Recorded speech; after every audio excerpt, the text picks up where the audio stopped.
A professional hitman was executing a traitor. Because he had heard too many pleas for mercy, he usually shot before his target completely broke down. But this time was different. The traitor's sincere confession moved him. He quietly let the man go.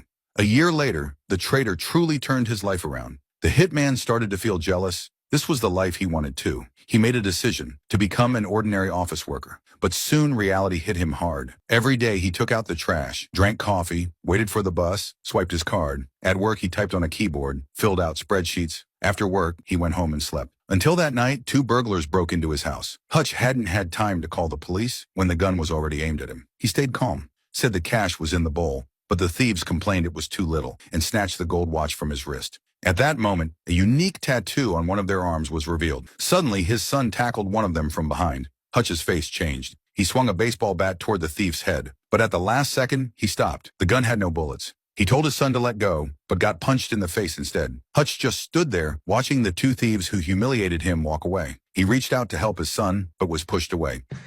What the fuck, Dad? After this incident, Hutch became the laughingstock of the entire block. Neighbors mocked his weakness, the police made fun of him. His wife was disappointed by his cowardice and slept apart from him at night.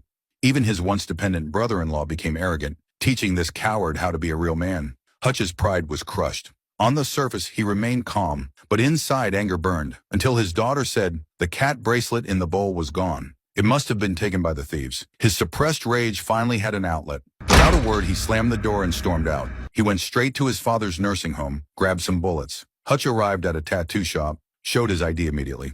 The owner didn't flinch, tapped the desk with a brass knuckle. The thugs immediately surrounded him, but Hutch calmly pulled out a stack of cash. A homeless man in the shop noticed the tattoo on Hutch's arm. He stood up instantly and walked away.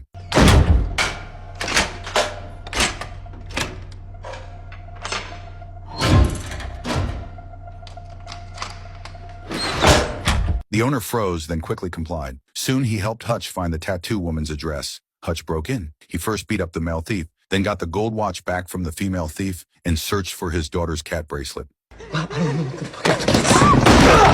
me the goddamn kitty cat bracelet, motherfucker! What are you talking about, man? I swear to God, I don't know! The goddamn bracelet! I'll help you find it! Whoa, please, man! I don't know where it is! I swear to God, I don't know! At that moment, a baby's cry came from the back room. Hutch followed the sound. He found a newborn, burning with a high fever. They had no choice. They risked everything to get medical care for the child. In those few seconds after learning the truth, it was the hardest choice of Hutch's career. He turned all his anger, his frustration, and his pent-up violence onto the wall, punching it over and over. Later, he slumped on the bus, defeated. A drunk man staggered onto the bus. The smell of alcohol and loud shouting filled the car. They acted like wild dogs, knocking books from passengers' hands, stepping on them so they couldn't pick them up.